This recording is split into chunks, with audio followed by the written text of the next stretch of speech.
Every morning, my alarm goes off before the sun even rises. While most people are still asleep, I'm getting ready both mentally and physically for another 12-hour day long at school. Most days, I don't see my parents at all. My dad leaves before I wake up, and when I'm finally home, they're both at the gym. Most weekends aren't any easier. While others are relaxing or going out, I'm stuck at tournaments, competing, pushing my body and mind to the limit. And it's exhausting. Some nights I'm so tired I can barely keep my eyes open. But I still show up, I still give my all, I still pick up the ball because deep down, I know why I'm doing it. So every early morning, every long day, every moment of doubt, it'll let me hear. And people often see the medals, the wins, the trophies, the excitement of game day, but they don't see everything that happens behind the scenes. They don't see injuries and everything the player has done to overcome them. They don't see the sore muscles or the tears. Days when motivation fades away and you need to find strength from who knows what deep inside. But you need to sacrifice some things to be able to achieve others. I know it sounds soft, but in my case, it was my family. Jealousy is something everyone has had at least once in their life. And I'm not talking about clothes, shoes, or money. I'm talking about something deeper.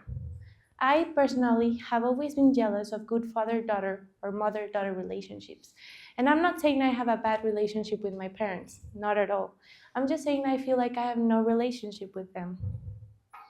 There's this stereotype that says that the youngest is always the favorite or the one they care about and take care of the most, but that was definitely not my case.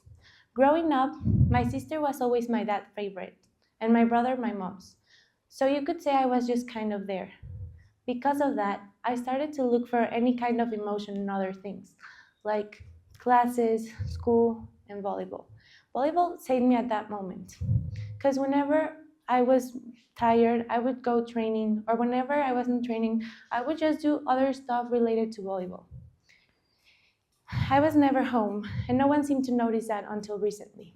My sister left first, and eventually my older brother, who I considered my best friend, left too. Because of that, I kind of became an only child. My parents tried to get closer to me, but I was never that close to them for most of my life. I do remember when I was little, I would go running upstairs to their room, get in their bed, and just start talking about any kind of nonsense that would come to my mind. And it was easy, but I'm not sure how, why, or when, but that eventually stopped happening. So now that my parents try to get closer to me, I just don't know how to do it. But I know they're trying, and I should too. It doesn't help that I don't see them at all most days, but still I know I have them. Every day, I wake up and think what I'm going to do. I can go back to all those years I lost.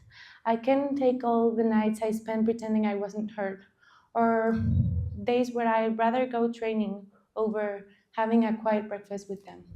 But I can change what comes next.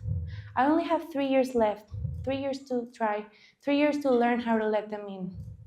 I'll keep fighting for my dream, keep giving volleyball my everything, but I'll also fight for us, for the family we never really got to be, and maybe that's the biggest victory I could ever win.